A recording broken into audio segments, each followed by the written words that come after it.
Euh,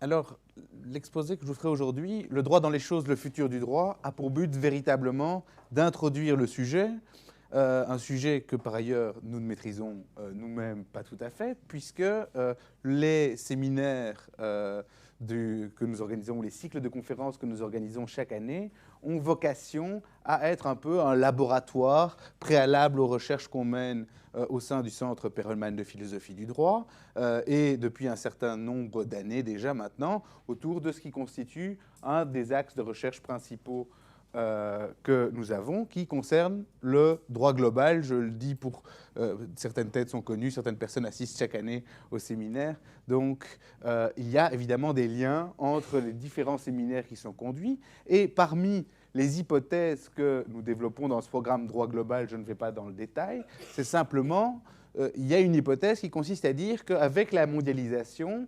n'entraîne pas simplement une transformation de l'échelle des normes et des régulations, elle entraîne également une transformation de la nature des normes qui sont utilisées pour remplir ou prendre en charge les fonctions du droit. Alors, ce cycle de conférences-ci s'inscrit typiquement dans la suite de séminaires antérieurs. J'en mentionne ici, évidemment, 3 qui sont particulièrement liés. En 2008, gouverné par les standards et les indicateurs, où nous étions interrogés sur le rôle des normes techniques et des indicateurs de tous ordres dans la régulation des comportements. Le séminaire de 2014 sur les nouveaux métiers de l'avocat qui nous avait fait découvrir, notamment dans certains domaines bien particuliers, le rôle du big data ou du knowledge management dans la mise en place d'instruments, notamment de contrats standardisés. Et l'année dernière, une sorte de séminaire de synthèse qui avait été réalisé avec l'ensemble des membres du Centre sur les grands défis de la justice et du droit global. Alors cette année donc, on s'intéresse au futur du droit, ça toujours, mais plus spécialement aux interactions entre le développement du droit et des régulations et les nouvelles technologies, je dirais, et plus spécifiquement, on a mentionné le big data, les algorithmes et la robotisation. Alors, les hypothèses de base de ce séminaire, je dirais que la première hypothèse, c'est que ce qu'on observe, c'est que le développement technologique conduit à inscrire de plus en plus la norme ou à rendre nécessaire l'inscription de la norme directement, et je m'en expliquerai, directement dans les objets et les dispositifs techniques. Que cette inscription des normes dans les objets et les dispositifs techniques, eh bien, ouvre un nouveau chapitre d'une histoire qui n'est pas nouvelle, qui est la concurrence entre un modèle que vous connaissez tous pour avoir suivi le cours de Benoît Friedman, qui serait, mais je l'élargis un petit peu, une approche herméneutique du droit, et d'autre part, ce qui se dessine à plusieurs égards, et qui serait un modèle techno-managérial du droit qui peut se manifester de plusieurs manières et se manifeste notamment dans ces nouvelles technologies. Et dernier élément, que cette transformation des régulations, cette intégration des normes dans les dispositifs techniques n'est pas simplement une question technique, mais constitue en réalité un véritable projet de société et de gouvernement des hommes et des choses. Alors, je partirai de ce grand partage qu'on a souvent évoqué, ce grand partage qui est constitutif, à certains égards, de la manière dont la modernité et nous-mêmes, nous appréhendons notre rapport au monde et les grandes distinctions entre des catégories qui apparaissent comme structurantes pour notre rapport au monde.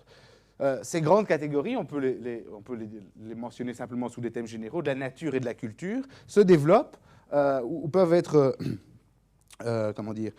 spécifiées et déclinées en différentes oppositions. La nature s'oppose à la culture, comme les faits s'opposent aux normes, comme les objets s'opposent aux sujets, comme la nécessité s'oppose à la liberté, comme les sciences exactes s'oppose aux sciences morales et politiques, comme l'hétéronomie s'oppose à l'autonomie, et notamment à l'autonomie de la volonté, comme les sciences polytechniques s'opposent peut-être à la science du droit.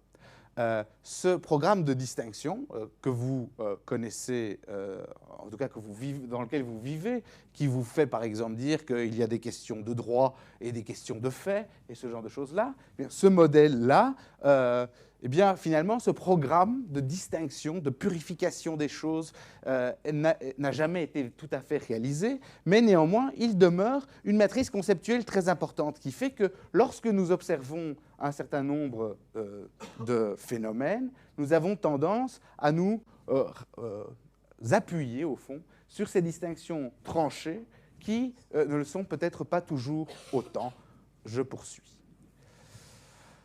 Ce grand partage, je vous ai dit, distinction entre les faits, les normes, les objets, les sujets, etc., fait que forcément le titre de cette conférence, le droit dans les choses, le futur du droit, peut apparaître comme un petit peu hétérodoxe, en ceci que s'il y a bien une chose qu'il ne peut pas y avoir dans les choses, c'est le droit, parce que le droit est dans le domaine des normes et que les normes ne peuvent pas se trouver dans les faits.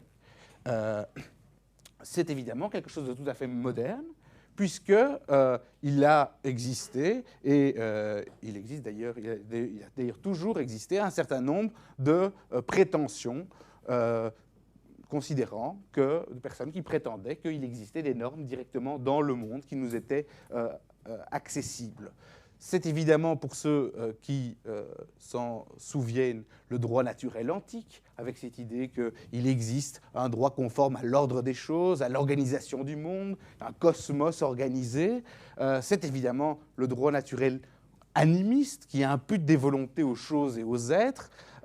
Et en principe, ce grand partage moderne que j'évoquais précédemment a vocation à mettre fin à ces conceptions d'un droit dans les choses. Et pourtant, comme je vous le disais, en réalité, ce programme ou cette idée d'un droit dans les choses a continué à exister au point que j'aurais tendance à dire qu'aujourd'hui nous examinons la troisième génération de ce qui pourrait être le droit dans les choses. Le droit antique, j'en ai parlé, le droit dans la nature, le droit naturel ancien, il existe un droit dans la nature, dans le cosmos, dans l'ordre régulé du monde. La deuxième génération, qui n'est pas si ancienne que ça, qui date en fait du 19e siècle, avec cette idée qu'il existe un droit dans la nature, mais dans la nature sociale, ce droit sociologique, qui est à la base du tournant sociologique du droit, où on considère qu'il existe dans la nature sociale, dans le mode d'auto-organisation des communautés humaines, un droit spontané qui est généré par les interactions entre les personnes et qui est donc un droit qui émane des faits, que j'aborderai aujourd'hui. Troisième génération, le droit dans les choses et les dispositifs techniques, ce qui a donné lieu à un vocabulaire foisonnant. On a pu parler de technorégulation, de ambient law, plus récemment, Hildebrand, que vous entendrez ici à la fin du séminaire, alors je dirais droit dans les choses 3.0, ou parfois aussi droit automatique. Au fond, de quoi s'agit-il ? Il s'agit de parler des cas où, au fond, des contraintes de comportement nous sont imposées parce qu'ils sont intégrés dans la nature technique des objets que nous expérimentons. Alors, ce droit dans les choses 3.0, je vous donnerai beaucoup d'exemples ensuite, mais se distingue spécialement d'autres manifestations du droit dans les choses que j'ai évoquées. Premièrement, ce n'est pas du tout l'idée d'un droit qui protégerait contre les pouvoirs des hommes, un droit qui serait antérieur à l'humanité et qui permettrait, par exemple, à Antigone de se défendre contre le méchant Créon qui a violé les lois ancestrales de la société. Ce n'est pas non plus le droit vivant des communautés qui permettrait aux communautés de s'opposer à des nouvelles normes de droit positif. Il ne s'agit pas du tout de ça. C'est un droit construit et élaboré,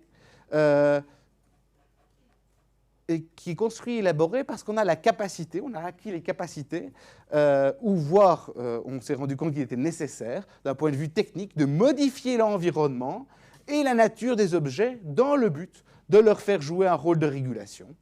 Ce droit d'une troisième nature, est intégralement construit. Ce droit qui procède de la technique est intégralement construit, à la différence de ces autres supposés droits dans les objets ou droits dans les choses que j'ai mentionnés précédemment. Il est donc aussi intégralement positif, au sens où il n'est pas naturel, il suppose, alors cette fois-ci, aussi un déplacement qui suppose donc d'étudier le droit non plus dans les livres. Vous savez, c'est l'habitude d'opposer le droit dans les livres tels qu'on les étudie dans une faculté de droit et le droit tel qu'il se pratique. Donc il s'agit de quitter le droit dans les livres, non pas pour aller examiner ce qu'on appelle le droit en action, qui était de dire qu'il faut examiner comment les juridictions décident des différents cas pour avoir une véritable connaissance du droit et pas se limiter à l'examen des textes et du code, mais examiner le droit dans d'autres technologies, le droit tel qu'il est éventuellement implémenté dans des dispositifs techniques.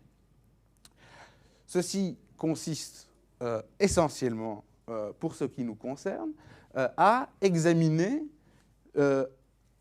parmi les différentes manières qui existent pour réguler le comportement des individus, de s'intéresser spécialement à ce que Laurence Lessig a appelé la régulation par l'architecture.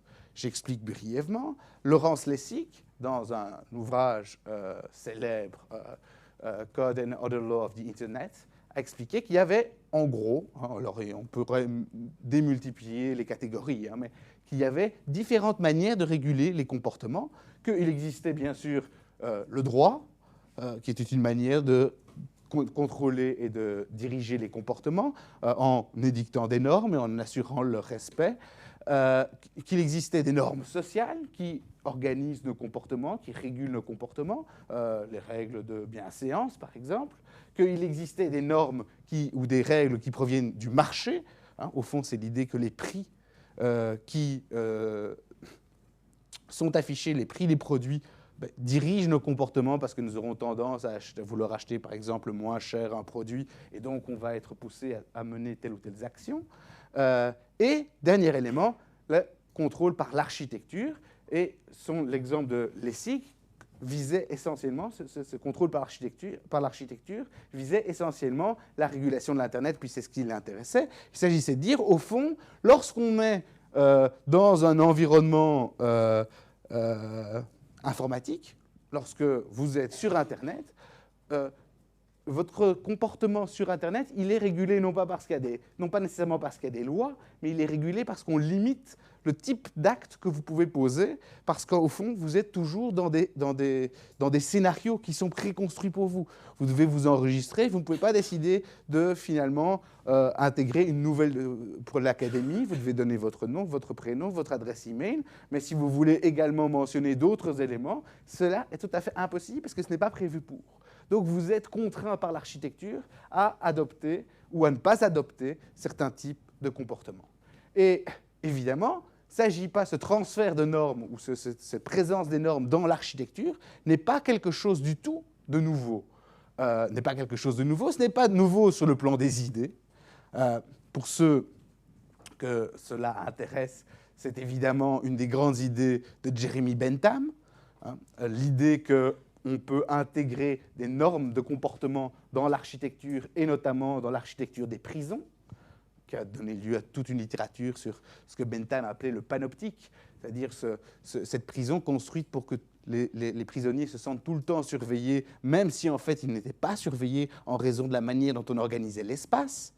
Mais c'est une idée qui ne se retrouve pas seulement en philosophie, mais qui se retrouve également dans une littérature qui est d'ailleurs sous-exploitée ou sous-étudiée, qui est la littérature sur le management. Puisque la naissance de ce qu'on peut appeler le management, si vous allez lire des articles ou des ouvrages de 1894 ou de 1922, vous trouverez pas mal de choses qui se rapportent à ce contrôle par l'architecture, par les objets. Je cite simplement le cas de Henry Ford. Par l'organisation matérielle, par l'équipement et par la simplification des opérations, les ordres deviennent superflus. Il parle évidemment de l'usine. Et c'est bien l'idée, qui est représentée d'ailleurs dans ce film formidable avec Charlie Chaplin, Les temps modernes, où on voit comment le comportement est contraint par l'organisation technique de l'usine ou de l'atelier. Et ce contrôle des comportements par l'architecture est d'ailleurs à la base d'un débat qui n'a pas arrêté d'opposer les juristes et les ingénieurs sur les meilleures méthodes pour réguler les comportements. Je ne rentre pas dans le détail, ce n'est pas le cœur de notre sujet. Donc ça existe dans les idées, mais ça existe également dans les faits, et vous en connaissez une série d'exemples. On peut par exemple installer des ralentisseurs. C'est une manière d'intégrer une norme de comportement dans des objets, parce que si vous décidez de rouler plus vite que la vitesse autorisée, vous risquez de détruire votre véhicule. On peut les intégrer dans des briquets avec les sécurités pour enfants, où il faut une certaine force pour pouvoir allumer la flamme. On peut les intégrer dans des prises. On peut aussi, au lieu de se baser sur la définition prévue par le droit international de la frontière, décider, et c'est vraiment d'actualité, de construire un mur pour réaliser la même opération.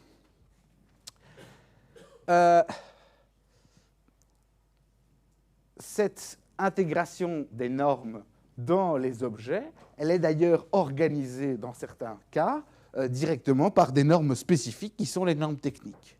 Ce sont des exemples qui sont particulièrement nombreux dans le domaine de l'hygiène et de la sécurité. Vous connaissez sans doute les normes ISO, dont un certain nombre visent à déterminer, par exemple, les distances de sécurité afin d'éviter que le bras ou la jambe d'une personne ne puisse pénétrer dans une zone dangereuse, ou que la distance minimale afin d'éviter l'écrasement de parties du corps d'une personne, etc., qui sont toutes des normes techniques spécifiant les caractéristiques d'une machine pour qu'elle soit moins dangereuse qu'elle pourrait l'être.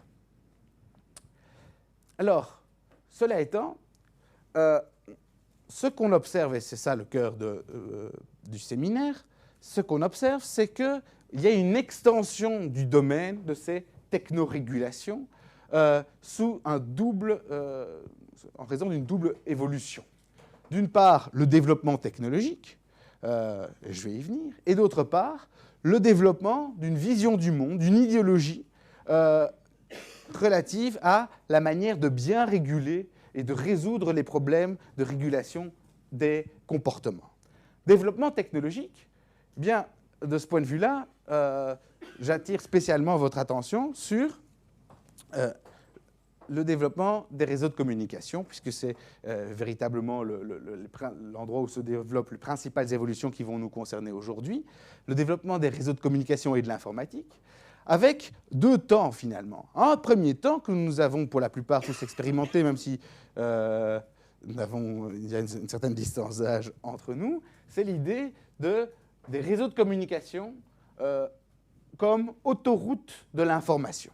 L'idée qu'on allait pouvoir, avec l'Internet, bénéficier d'un grand avantage, c'est avoir accès à des informations qui étaient lointaines et qui ne nous étaient pas facilement accessibles.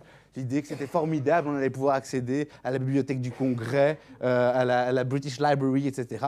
Et ça, c'était finalement, je dirais, le premier temps du développement de l'Internet et des réseaux de communication. C'est cette idée qu'on va enfin avoir accès à des informations existantes qui vont simplement être numérisées.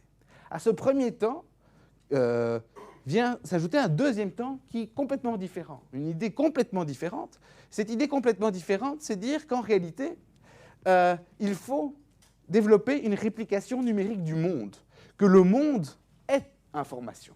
Le monde n'est qu'information. Et comme le monde n'est qu'information, c'est une mine de données qui doivent être enregistrées, numérisées dans une réplique numérique, puis analysées pour en tirer des informations, voire pour trouver des solutions à des problèmes.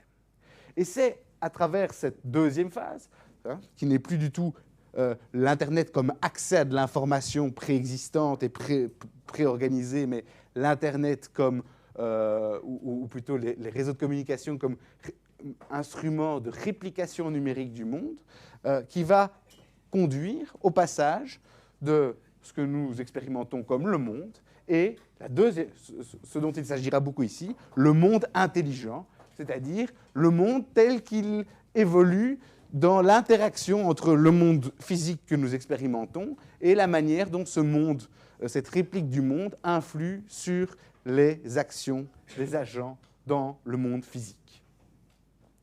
Alors, ceci, évidemment, conduit à une démultiplication de l'information, puisque s'il faut numériser la totalité du monde, ça représente quand même beaucoup d'informations, et surtout si on enregistre à la fois tout ce qui existe, tout ce qui évolue, tous les comportements et toutes les rétroactions entre les individus et les nouveaux instruments et les réseaux de communication. Donc, on observe une énorme évolution sur le plan des masses de données qui sont conservées et stockées. Quelques indications de ce point de vue-là. Alors, l'humanité a produit autant d'informations, produit aujourd'hui autant d'informations en 2 jours qu'elle en a produit en 2 millions d'années. Le volume d'informations double actuellement tous les 18 mois. Google administre chaque jour 24 pétaoctets de données, c'est-à-dire 1000 fois la quantité de documents imprimés contenus au sein de la bibliothèque du Congrès. Et selon les prévisions des analystes, dont il faut toujours se méfier, en 2020, les flux de données seront 50 fois supérieurs à ceux actuels, c'est-à-dire qu'on arrivera à des flux de données de 40 zétaoctets, les zétaoctets étant 10 exposant 21 octets, donc c'est un chiffre très important, c'est tout ce qu'on peut en savoir, puisque c'est au-delà de ce qu'on peut, enfin en tout cas de ce que je peux imaginer. Donc de plus en plus d'informations, et ces informations, donc je le disais, ce n'est pas simplement qu'on numérise des livres, etc., c'est qu'on va aller chercher, ou on développe des technologies dans le but d'avoir accès à des informations de plus en plus précises sur un nombre de plus en plus important de choses, et ceci se marque par le développement des puces, des senseurs et des objets connectés qui se trouvent avoir fortement diminué de prix ces dernières années, avec des évolutions importantes. Alors évidemment, les puces RFID, c'était c'était la première chose qui a marqué les esprits. Les puces RFID, aujourd'hui, on est à 126 puces vendues chaque seconde, soit à peu près 4 milliards de nouvelles puces RFID par an. Après ça, il y a les MEMS, les Micro-Electromechanical Systems, qui sont des puces électroniques qui permettent de transmettre des données, sont des senseurs de la taille du micromètre. Et plus récemment, les NEMS, qui sont spécialement utilisés, qui ne sont pas un plat, mais qui sont des techniques utilisées plus récemment, spécialement dans le domaine médical, qui sont des puces, des senseurs, mais de niveau nanométrique.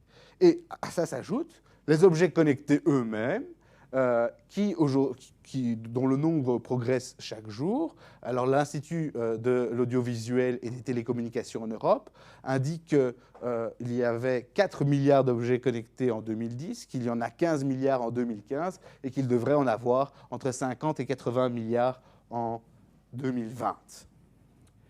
Alors ces objets connectés, vous les connaissez tous.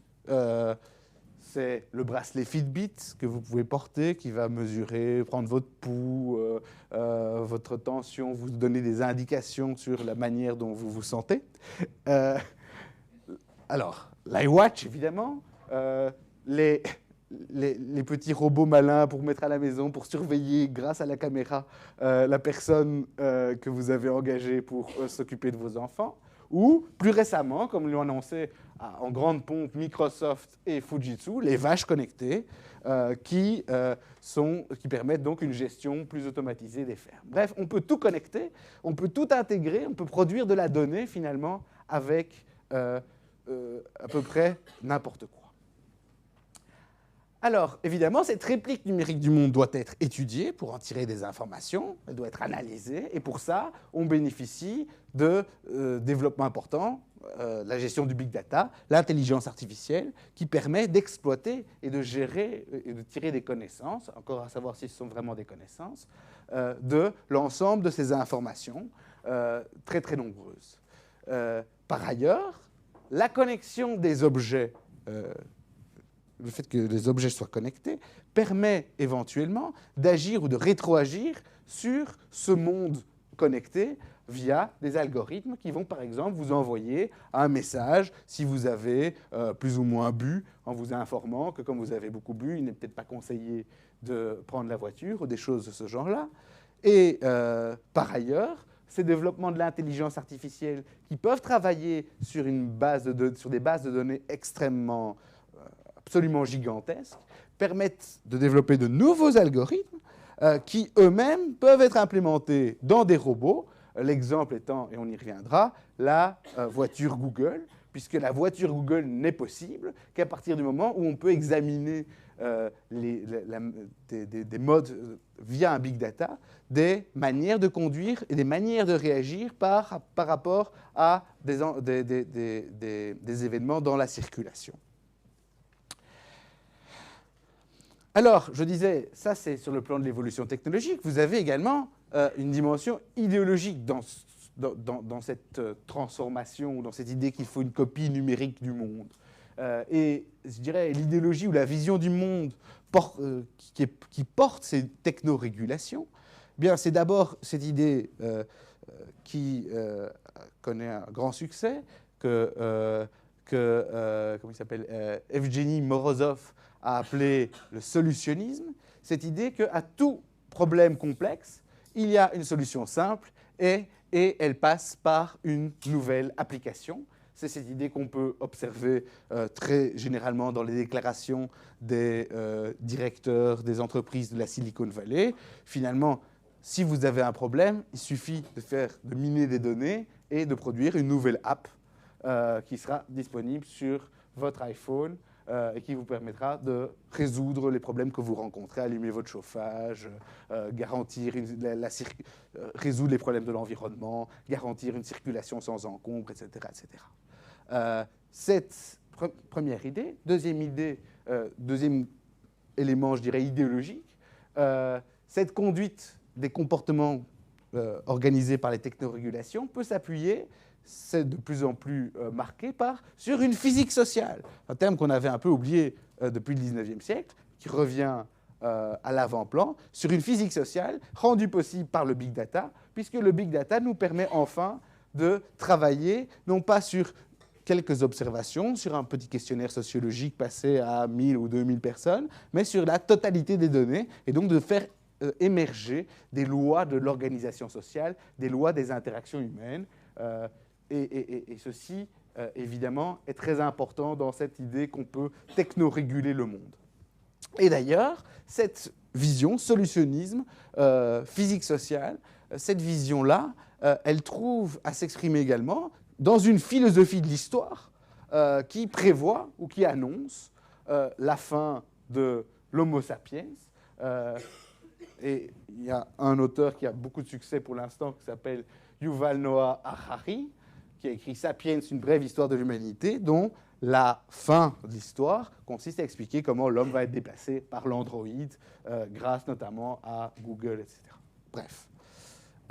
Donc ça, c'est l'arrière-fond. Alors, en quoi est-ce que ça nous concerne, finalement, cette évolution Quelle signification de ces développements pour le droit quelle signification, de manière plus générale, de ces développements pour la nature des normes et pour les fonctions traditionnellement dévolues au droit comme moyen de régulation de la société. Alors, on peut observer une série, là je vais commencer une sorte de liste. On peut observer, que je jette sur la table avant qu'on aille examiner dans les différentes conférences un certain nombre de ces développements, on peut observer un certain nombre de transformations qui sont directement liées à l'émergence ou au développement de ces nouvelles technologies. Premier, je vais d'abord le faire par secteur, parce qu'il y a des secteurs particulièrement touchés. Premier secteur que je voudrais mentionner, c'est évidemment le domaine de l'assurance. Le domaine de l'assurance qui s'investit de plus en plus dans la régulation des comportements en raison de ces nouvelles technologies, spécialement le big data. Pourquoi ? Parce que le big data transforme complètement la notion du risque que les assureurs sont amenés à prendre en charge. Alors que le risque était caractérisé ou était appréhendé comme quelque chose d'objectif à partir d'événements qui en marquent la réalisation, c'est-à-dire que les assureurs avaient des tables de mortalité, des fréquences d'accidents, etc., tout un ensemble d'informations statistiques présentées dans des tableaux, eh bien, le risque devient aujourd'hui quelque chose qui est lié au comportement des agents et dont on peut mesurer dont on peut mesurer la probabilité on peut mesurer la prévisibilité, excusez-moi, on peut mesurer la réalisation d'un risque sur la base de profils qui sont réalisés de manière individualisée, disons, grâce au big data, parce que le big data permet de multiplier les données disponibles, en ce compris pour un individu identifié. Les brokers d'information, pour le plus gros broker d'information qui est américain, permet aujourd'hui, pour 700 millions de personnes, d'obtenir plus de 1500 informations, de types d'informations sur la personne spécifique dont il est question. Donc, ça commence à donner des éléments sur la base desquels on peut former un profil de risque. Et ceci, le fait qu'il y ait une transformation du risque ou de la manière d'appréhender le risque par les assurances conduit aussi à une implication des assurances de plus en plus importante dans le contrôle continu alors des comportements des assurés, tels que ces résultant en fait de nouvelles polices d'assurance qui prévoient non plus simplement des exclusions, des choses genre-là, mais des obligations en termes d'équipement et des mécanismes de contrôle qui permettent de faire varier la prime d'assurance. J'en donne 3 exemples. Les assurances pour les voitures, avec des développements qui ont lieu en fait tout près de chez nous.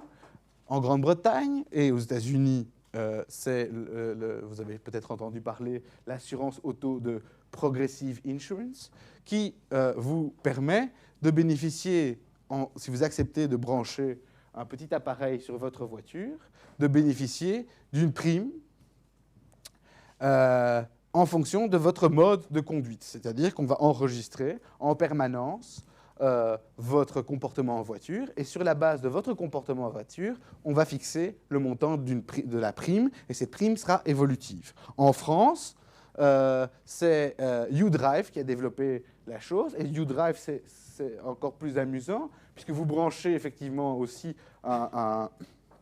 je dirais un mouchard sur votre voiture, et vous pouvez ensuite regarder sur votre tablette quel est votre pourcentage de réussite par rapport au standard de conduite qu'il aurait fallu suivre, et quelle sera votre économie sur la base de votre conduite actuelle. Donc vous arrivez à ce que finalement la prime d'assurance dépende véritablement de votre comportement, et donc l'idée, là maintenant c'est vendu par les assureurs, consiste à dire vous devenez vous-même acteur de votre police et donc aussi de votre santé.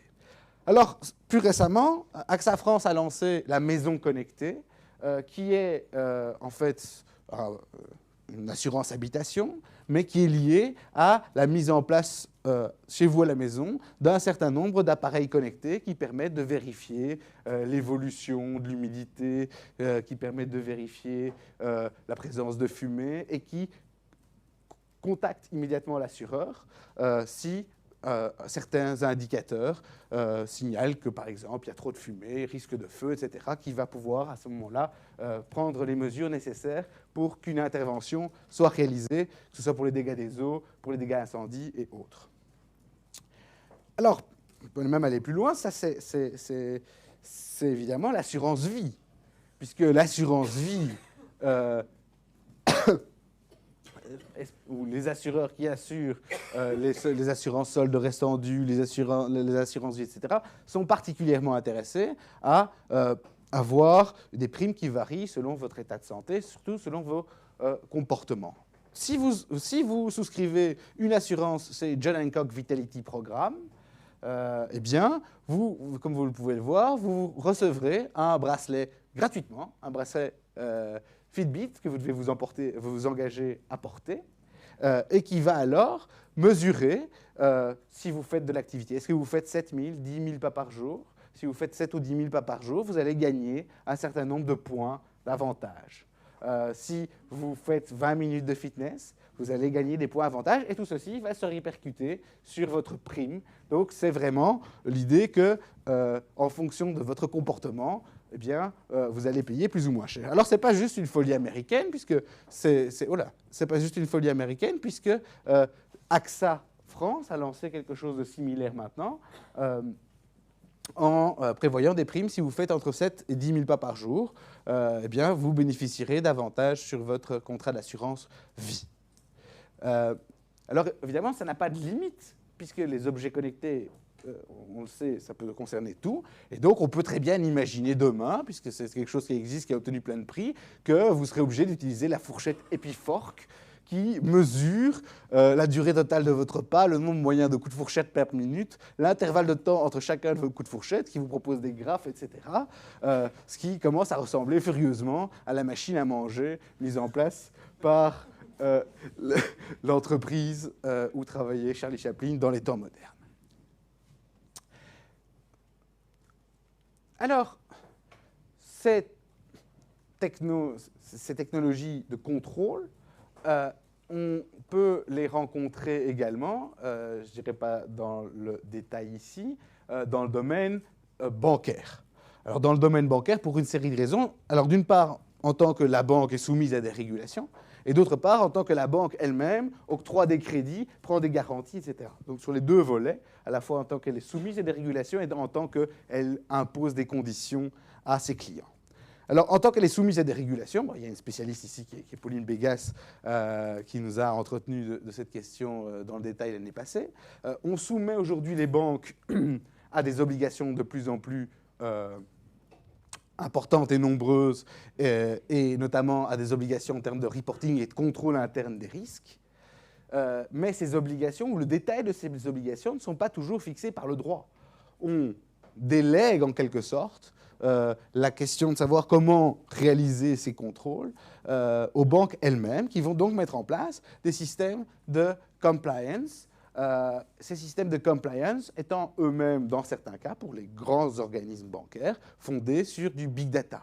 Alors, ce big data va évidemment, notamment, pour permettre de calculer en permanence, par exemple, les ratios de solvabilité, et au fond, déclencher une série d'actions pour les personnes qui se trouvent derrière leur écran et que vous rencontrez dans les banques, qui d'ailleurs ne font plus qu'exécuter les ordres qui leur sont donnés par l'ordinateur, puisque en fonction de est-ce qu'on peut encore faire du crédit hypothécaire, on ne peut plus faire de crédit hypothécaire, on doit vendre tel produit, on ne peut plus vendre tel produit pour respecter les règles, eh bien, vous allez avoir l'employé de banque qui va être soumis, c'est les petites lumières vertes et rouges si vous demandez un crédit, vont s'allumer différemment selon l'analyse automatisée qui est réalisée sur l'ensemble des avoirs. Alors, évidemment, ce big data, ou le big data, est également utilisé, mais c'est très difficile d'en donner des exemples concrets parce que l'information n'est pas disponible, mais est également utilisé pour calculer votre scoring personnel. Vous demandez un crédit, vous souhaitez acheter un bien, eh bien, il y a un scoring qui est réalisé. Ce scoring n'est plus réalisé simplement, en tout cas, pas dans, ça dépend des États, mais n'est plus réalisé simplement sur la base de vos revenus et de vos charges. Il va être déterminé sur la base de tout un ensemble d'autres informations, à laquelle vous n'avez d'ailleurs pas accès, qui sont calculées dans une black box, c'est-à-dire un big data qui va regrouper tout un ensemble de données, et sur base d'observations qui auront été faites que, par exemple, les gens qui sont nés le lundi, bon j'exagère, mais les gens qui sont nés le lundi ont tendance à moins rembourser leurs prêts, on pourrait éventuellement vous refuser. Il y a un livre complet consacré à cette question qui a été publié récemment, qui s'appelle d'ailleurs Black Box Society, que je vous invite à lire. Ces techno-régulations, alors on voit bien pourquoi on régule, parce qu'on régule d'une part les comportements de toutes les personnes qui se trouvent dans la banque avec les programmes Compliance Software et Big Data. On régule le comportement des emprunteurs pour autant qu'ils aient accès de temps en temps à 2-3 informations sur ce qu'ils doivent faire pour être solvables. Et on va même plus loin, puisqu'on crée de nouveaux types de garanties. Nouveaux types de garanties pour les mauvais payeurs. Vous voulez emprunter pour acheter une voiture, mais malheureusement, vous n'avez pas le profil pour emprunter auprès des banques pour différentes raisons. Eh bien, vous pouvez vous adresser à certaines banques qui ont développé des produits spécifiques, à savoir, à nouveau, un appareil que vous installez dans votre voiture et qui va vous empêcher de démarrer si vous n'avez pas payé votre retraite. Donc, vous n'avez pas payé votre retraite du mois de janvier. Tant que vous ne l'aurez pas payé, vous ne pourrez pas démarrer parce que la banque aura bloqué votre appareil. C'est au fond ce qui se passe quand vous ne payez pas votre abonnement de GSM, mais ça peut s'appliquer en réalité à tout type de bien. Dès lors qu'il est connecté, on peut mettre fin à son usage.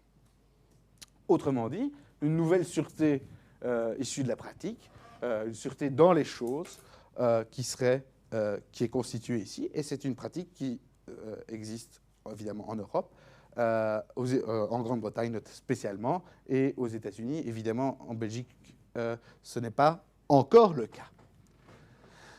Alors, ces technorégulations, le fait qu'on intègre des instruments techniques dans les objets, dans le but de en fait, réaliser un contrôle sur leur usage ou réaliser un contrôle sur les agents qui souhaitent les utiliser, eh bien, ça se passe aussi par tout un ensemble d'autres choses. Par exemple, les éthylotests intégrés dans les voitures qui empêchent la voiture de démarrer si vous avez bu. C'est déjà obligatoire en Suède si vous avez été contrôlé en ayant bu un peu trop. Les logiciels qui permettent de détecter sur les imprimantes 3D si vous êtes en train d'essayer d'imprimer une arme à feu. Ou encore, alors évidemment ça c'est le sommet de l'horreur, l'intégration de puces RFID directement sous la peau des employés. Alors, ce n'est pas encore une technique qui généralise, notamment pour limiter l'accès à certaines parties de l'entreprise, pour l'accès à des documents sécurisés ou des choses de ce genre-là. Alors, ce n'est pas encore une pratique si courante, en tout cas connue, mais on a des cas. En 2004, à Mexico, l'avocat général et ses proches collaborateurs, pour limiter l'accès au dossier. En 2006, citywatcher.com aux États-Unis, dans le cadre d'une entreprise de surveillance des maisons, etc. Et en 2015, Epicenter en Suède, une société qui développe des produits informatiques. Donc, évidemment, dans ce cadre-là, limitation de l'accès, impossibilité de démarrer la voiture, impossibilité d'imprimer votre arme à feu, on est dans un régime qui se veut être un régime de prévention parfaite. En réalité, on ne vous demande pas si vous n'êtes pas amené à prendre... Votre volonté ne prend pas part à la question de savoir si vous allez respecter la norme ou pas. La norme est obligatoirement respectée parce qu'elle est totalement intégrée dans l'instrument. Elle est totalement intégrée dans la chose. Ceci... Alors, à côté de la prévention, vous avez aussi l'exécution automatique, qui est un petit peu différente. L'exécution automatique de la règle et éventuellement donc, de sa sanction. Deux exemples, Content ID, que vous connaissez peut-être. Content ID, qui est donc une technologie qui a été développée par Google, et qui est donc mise en œuvre notamment sur YouTube, qui permet aux propriétaires, aux titulaires d'un droit de propriété intellectuelle, d'enregistrer auprès de YouTube une empreinte digitale des contenus sur lesquels elle estime avoir des droits. Et YouTube et ID Content va automatiquement vérifier sur l'ensemble des contenus sur YouTube, dans quelle mesure est-ce qu'il y a un matching, dans quelle mesure est-ce qu'il y a des contrefaçons qui ont été réalisées. Alors, jusque-là, tout va bien, mais ça va plus loin, puisque si vous avez mis sur YouTube une vidéo et que vous avez décidé, comme le permet YouTube aujourd'hui, de monétiser cette vidéo, c'est-à-dire d'accepter que YouTube mette des clips publicitaires et de recevoir en contrepartie quelques cents par personne qui aura visionné votre vidéo, eh bien, si votre vidéo est identifiée par Content ID et que le titulaire des droits le souhaite, Content ID modifie immédiatement le destinataire de cette rémunération.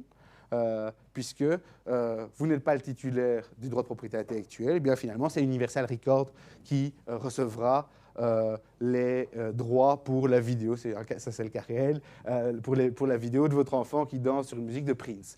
Donc c'est vraiment l'exécution automatique en l'occurrence du droit de la propriété intellectuelle. Évidemment, après ça, vous pouvez toujours aller en justice. Mais en attendant, vous n'aurez pas, pendant tout le temps qui sépare le moment où l'action, où vous pourrez défendre vos droits, bien vous ne percevrez pas les vos droits. Alors, il y a évidemment cette idée, on en a encore parlé tout récemment, de la route intelligente. Alors, la route intelligente qui permet plein de choses, qui permet évidemment à la fois de produire de l'électricité, à la fois de vous avertir si vous risquez de sortir de la route, etc., ou de vous indiquer s'il y a du gel ou pas. Eh bien, les routes intelligentes peuvent également, il y a un projet qui est en cours, simplement mesurer la vitesse à laquelle vous roulez et vous envoyer de manière automatique une amende pour dépassement de la vitesse autorisée. C'est l'exécution automatique également. Alors, je passe à autre chose de plus compliqué. C'est tout ce qui concerne, et là on aura 2 exposés sur cette question, mais c'est la blockchain technology. La blockchain technology, c'est un mot très compliqué pour dire quelque chose de simple. C'est le fait de créer une sorte de base de données dont la garantie de l'authenticité de chacune des inscriptions est réalisée non pas par un tiers garant des échanges, par exemple, mais est garantie par l'ensemble des utilisateurs de la base de données. Autrement dit, cette base de données est distribuée sur l'ordinateur de tous les utilisateurs. Et à chaque fois qu'une opération est réalisée, eh bien, je simplifie beaucoup, mais à chaque fois qu'une opération est réalisée, eh bien, cette opération est intégrée à la base de données et distribuée ou garantie. Son inscription est garantie par l'ensemble des utilisateurs de la blockchain. C'est la technologie sous-jacente au Bitcoin, mais qui peut faire beaucoup plus de choses que le Bitcoin. C'est la technologie sous-jacente au Bitcoin, puisque chaque fois que vous échangez des Bitcoins, en réalité, on rajoute un bloc dans la blockchain, et ces blocs sont chaque fois garantis. Alors, en fait, c'est garanti par un système cryptographique que Jonathan Unikowski vous expliquera certainement dans le détail le 10 novembre.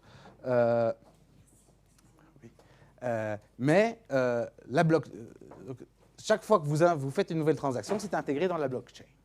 Alors, ceci a un avantage, ou l'idée de ceux qui ont construit ce système, est qu'au fond, avec ce système, ce système de la blockchain, vous passez du web comme une infrastructure de publication à la blockchain comme une infrastructure de certification distribuée.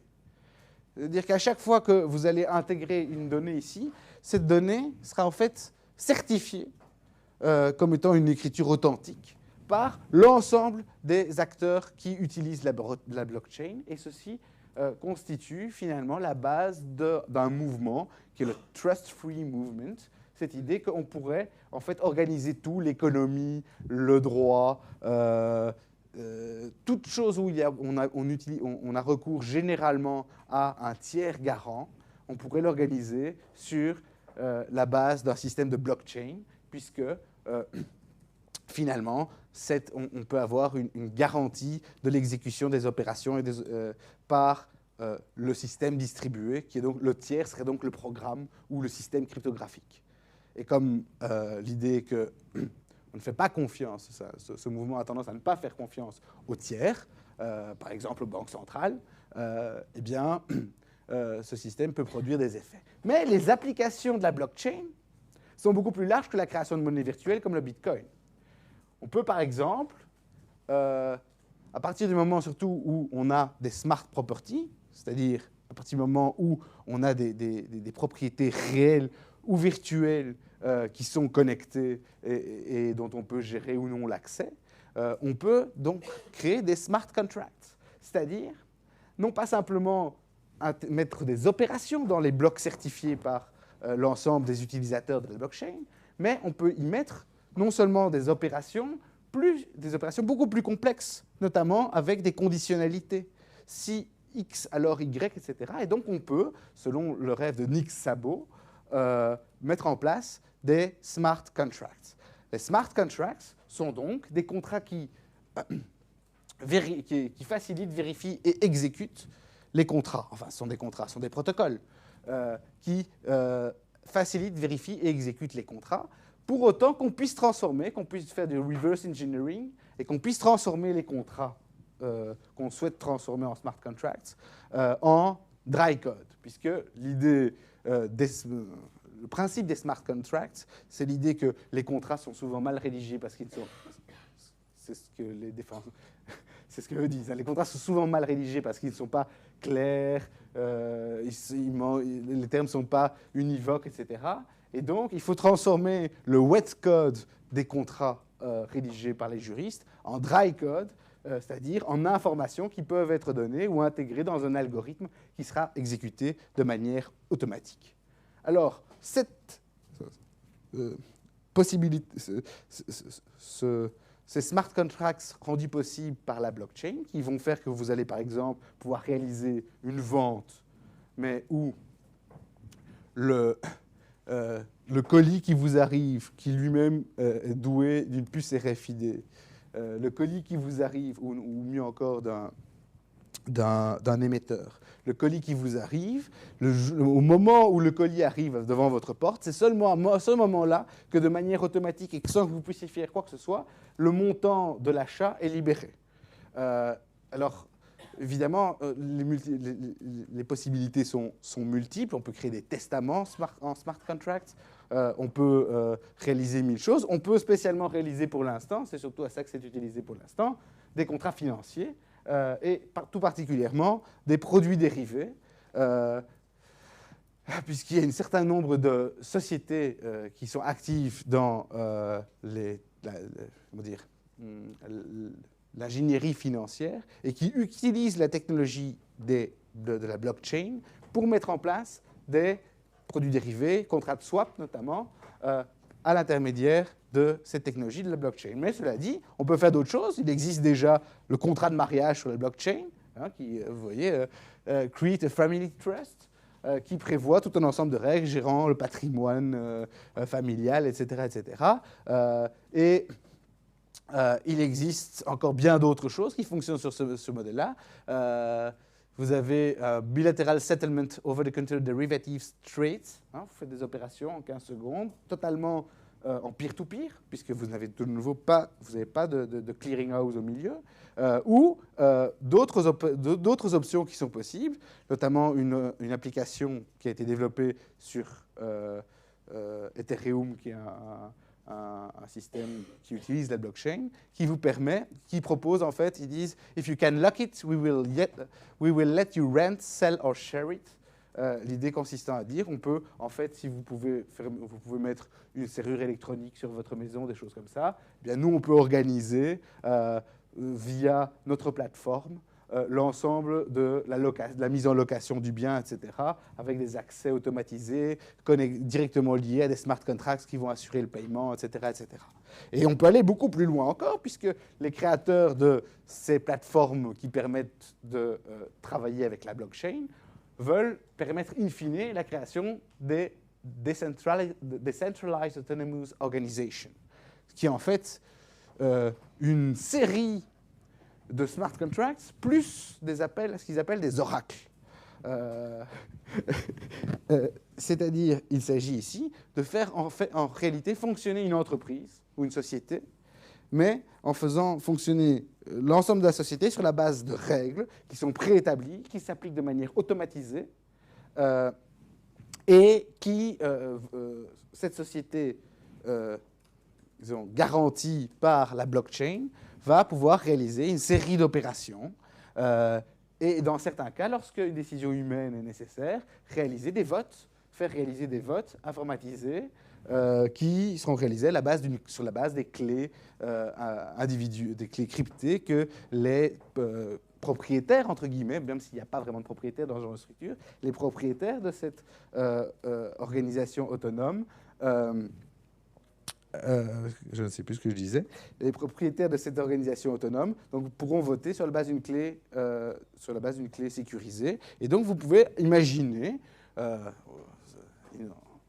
n'a pas encore vu beaucoup, il n'y a qu'un exemple, mais c'est assez récent, on peut imaginer véritablement le fonctionnement complet d'une société sur la base de ces structures blockchain, sachant que la manière dont la chose est proposée, c'est de dire développez d'abord votre société comme une organisation autonome décentralisée sur la blockchain, et puis ensuite, en fonction des opérations que vous voulez réaliser, vous allez quand même créer des sociétés en Irlande, aux États-Unis, selon les besoins du moment. Mais vous continuerez à avoir cette structure qui vous permet d'avoir un conseil d'administration, une répartition des dividendes, etc., qui se fait de manière totalement automatisée et garantie par la blockchain, et qui est en fait la structure qui se trouve derrière l'ensemble des structures juridiques au sens strict que vous allez créer.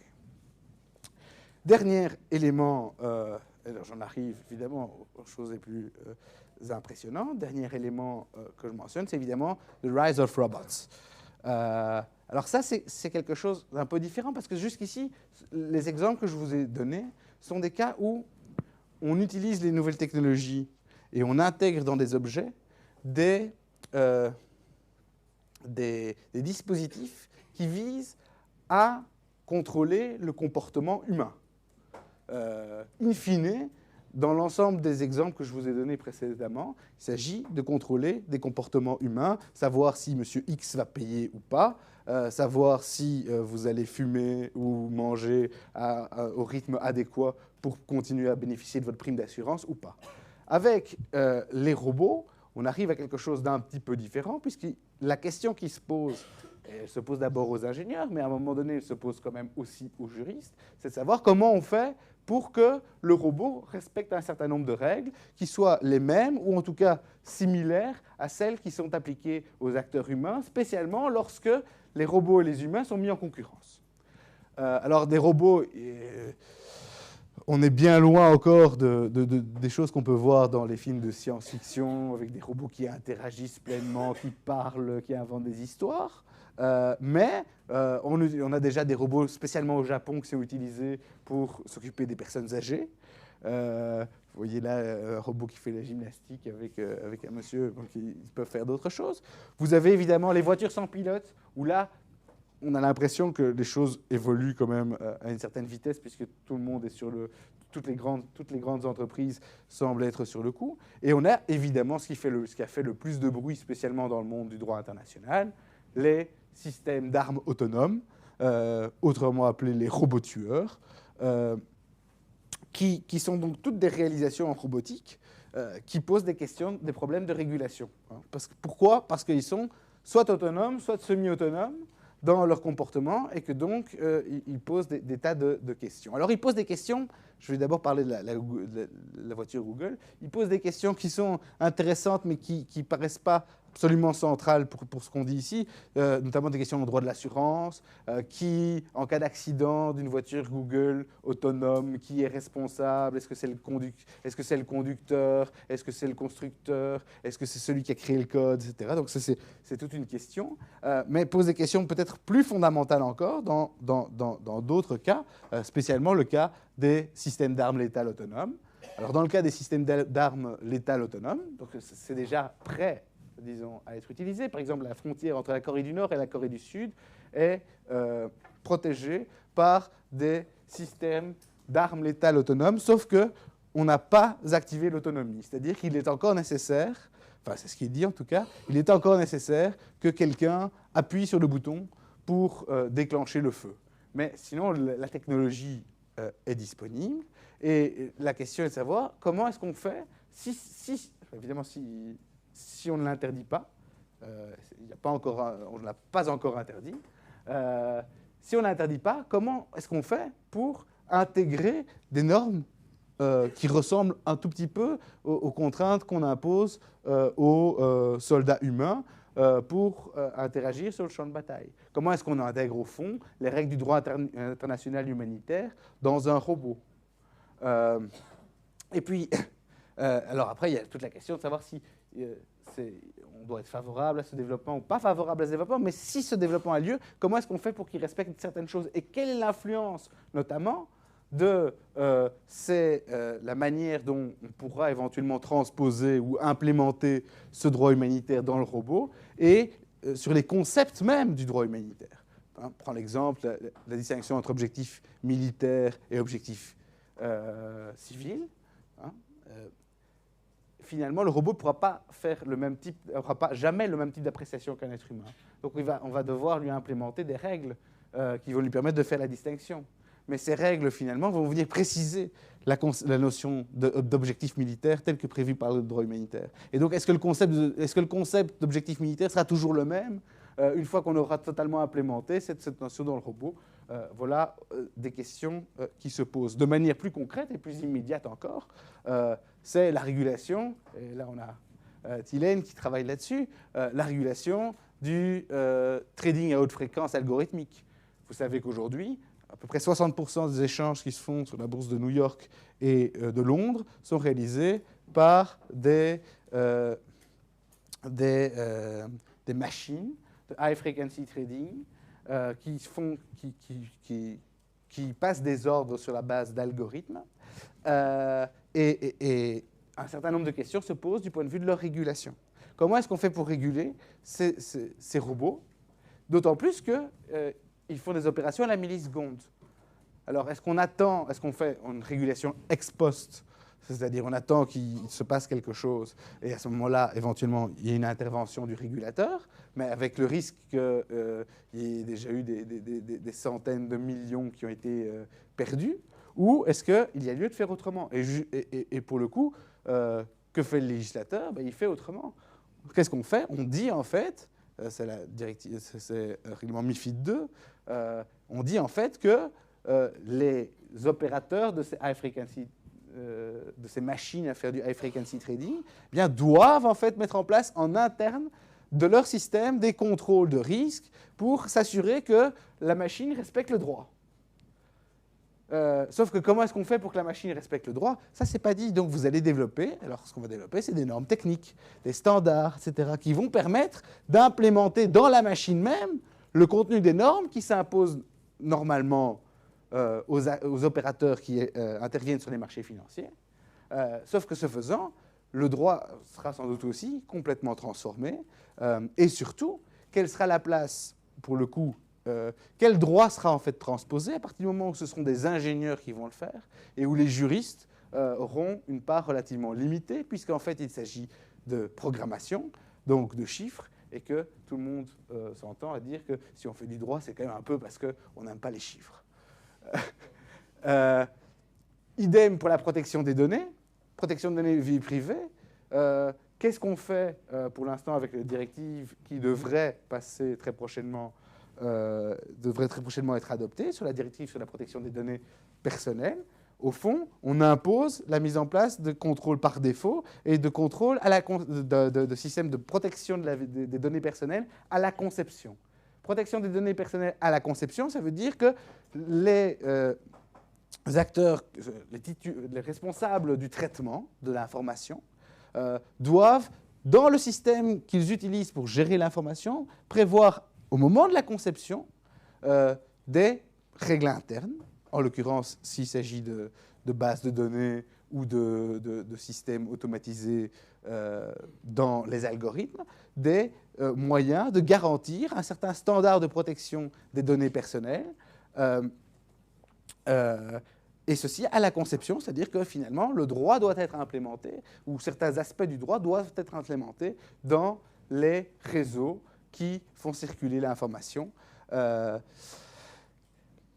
Et en plus de ça, non seulement, finalement, on délègue de fait la mise en place ou l'implémentation du droit dans les robots ou dans les machines aux acteurs qui en sont les propriétaires, mais en plus de ça, on pousse aussi, il y a une tendance à pousser également le mouvement vers une connexion de plus en plus importante des objets. Je prends qu'un exemple qui est très récent, c'est l'e-call regulation au niveau de l'Union européenne, où, à partir de 2018, toute nouvelle voiture qui sera produite devra disposer d'un système interne qui fera l'appel automatique du 112 lorsque la voiture sera en difficulté. C'est super. Simplement, ce qu'on observe dans une série de domaines, c'est qu'une fois qu'on a mis en place une prise, puisqu'en réalité c'est de ça qu'il s'agit, une fois qu'on a mis en place une prise pour pour avoir le contrôle d'un objet, bien, aujourd'hui, on va mettre l'appel automatique du 112, mais demain, on ajoutera, par exemple, l'assurance au kilomètre, par exemple, enfin, tout un ensemble, ou la taxe au kilomètre, tout un ensemble d'autres contraintes qui vont passer à nouveau, dont l'exécution va passer à nouveau par ces technologies. Et alors tout ça, si on les met ensemble, tous ces exemples que je vous ai donnés de technorégulation, qu'on peut d'ailleurs connecter entre eux, on peut mettre en place un smart contract qui est lié à des outils, à des objets connectés, etc. Mais toutes ces choses mises ensemble donnent peut-être une idée. Alors là, c'est plus une image, mais qui correspond quand même à quelque chose de réel. Et cette image, c'est la Smart City. Vous savez qu'on parle beaucoup des Smart Cities pour l'instant. Il y en a une qui va être finie bientôt à Sangdo, qui est cette idée d'avoir une ville qui s'autogère, où quand vous jetez votre sac poubelle, il est aspiré par un aspirateur, il va directement à la gestion des déchets. Si vous voulez circuler, vous devez utiliser les voitures spécifiques de la ville qui vont gérer le trafic de manière automatisée, etc. Donc finalement, ce monde des Smart Cities, en tant que toujours à des degrés divers, ils intègrent des objets connectés, des objets qui contiennent eux-mêmes des règles ou des normes, si finalement il s'agit d'un monde qui sera 100% conforme, et donc s'il s'agit de quelque chose par ailleurs de souhaitable. Et j'en profite maintenant pour conclure avec quelques observations. Alors, le droit dans les choses 3.0. Alors, je voulais ici donner plutôt une série d'exemples, à l'appui de l'hypothèse de cette sorte de migration des normes vers les dispositifs techniques, à la fois pour contrôler les humains, mais aussi pour contrôler quelque chose qui, en tout cas dans certains secteurs, est tout à fait nouveau, de contrôler des robots qui sont amenés soit à interagir avec les humains, soit à interagir entre eux, soit à être en compétition avec les humains. Et donc, j'espère que ces éléments vous ont en tout cas montré l'intérêt de s'intéresser, ne fût-ce que s'intéresser à ces développements. Alors, ces techniques de contrôle et de régulation, parce qu'au fond, dans bien des cas, il s'agit de techniques de contrôle et de régulation qui sont rendues possibles par le développement des nouvelles technologies, évidemment, peuvent être utilisées par le privé comme par le public. On aurait pu prendre des exemples en droit administratif où on exécute de manière automatisée l'envoi le calcul du montant du chômage, enfin tout un ensemble de choses qui existent et qui sont déjà mis en place. Et donc, de ce point de vue-là, s'intéresser à ces techniques de contrôle et de régulation, c'est s'intéresser à des manières de produire de la règle et qui peut être à la disposition d'un peu tout le monde. Alors, ces règles, elles ne sont pas neutres, évidemment. Aucune règle n'est neutre. D'ailleurs, ces règles ne sont pas neutres. Et alors, elles ne sont pas neutres d'un double point de vue. Elles ne sont pas neutres, je dis, matériellement, c'est-à-dire dans le contenu des normes que ces technologies ou ces technorégulations intègrent. Ça, c'est une évidence. Ce ne seront pas les mêmes normes qui vont être intégrées selon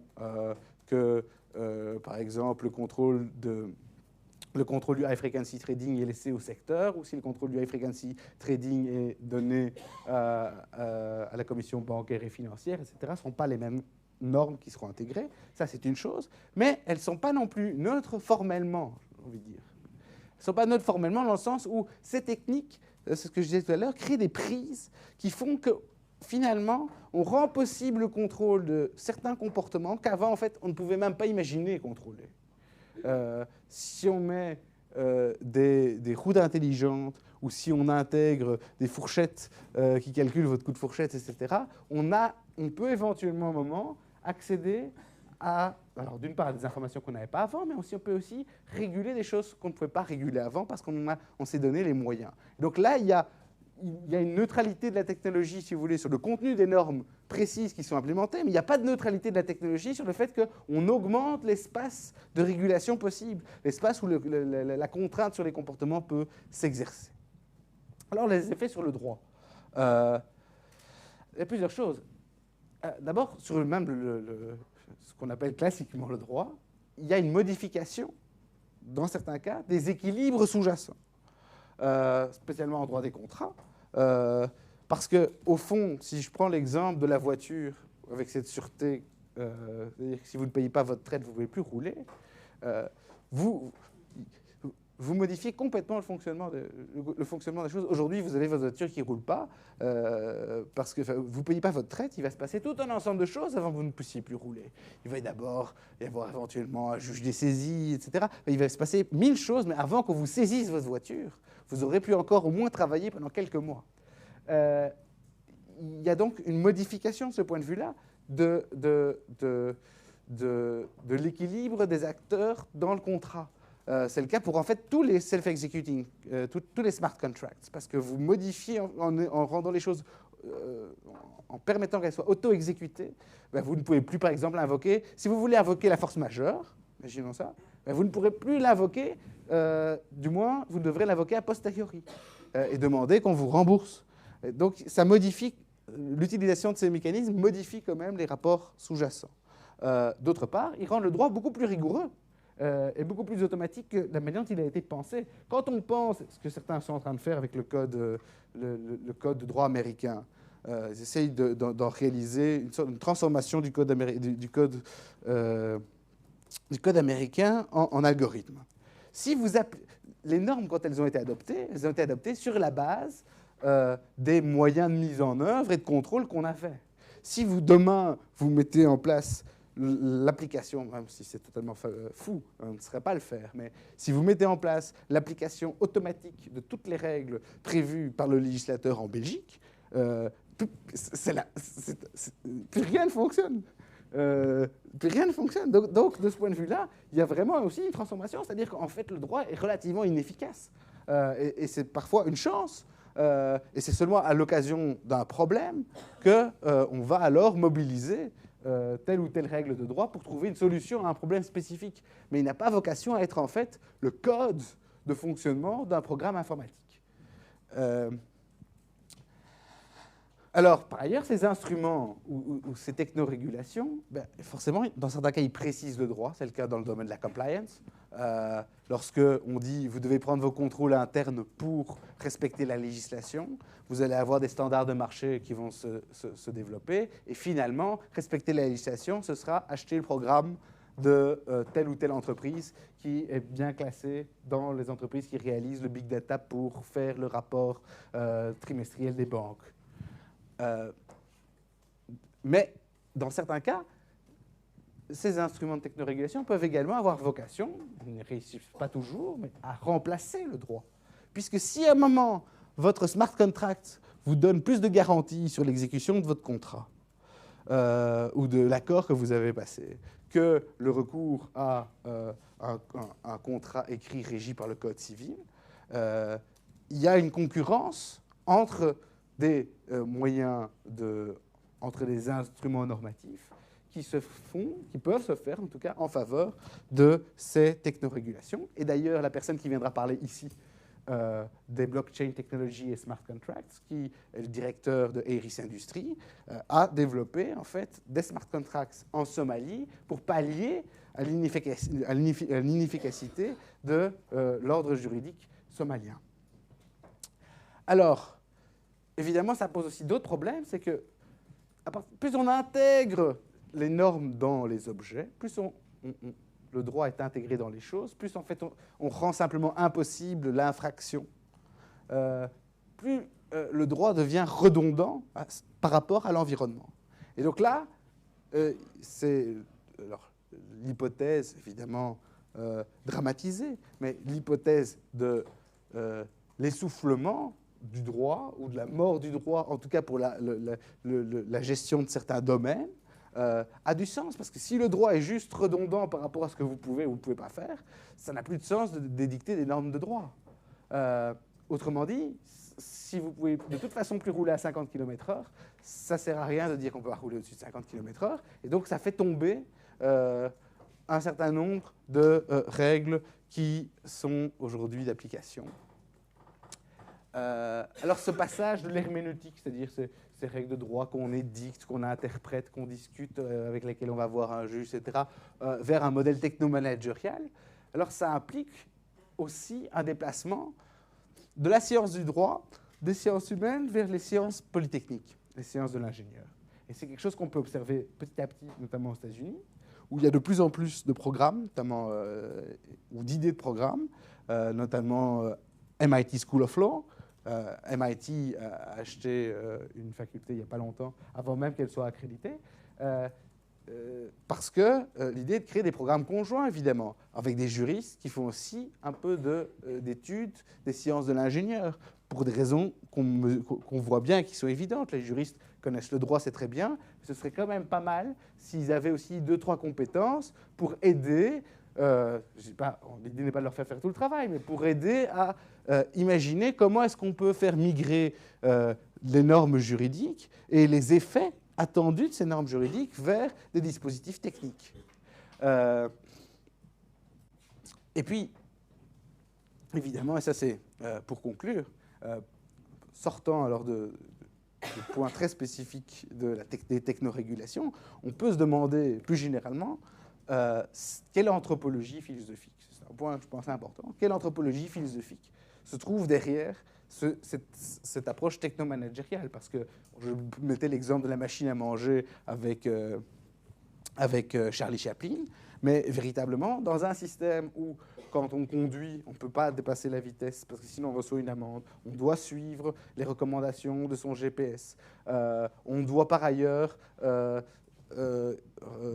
allumer son téléphone pour garantir à son employeur qu'on est arrivé à temps, etc. On a sa puce RFID pour ouvrir la porte, etc. Les marges de liberté sont relativement étroites. Et alors on se demande si finalement la question du robot, dans la question de la robotique, du développement de la robotique, si dans ce développement des technorégulations, le robot finalement, ce n'est pas en fait l'être humain qui agit dans un environnement technorégulé.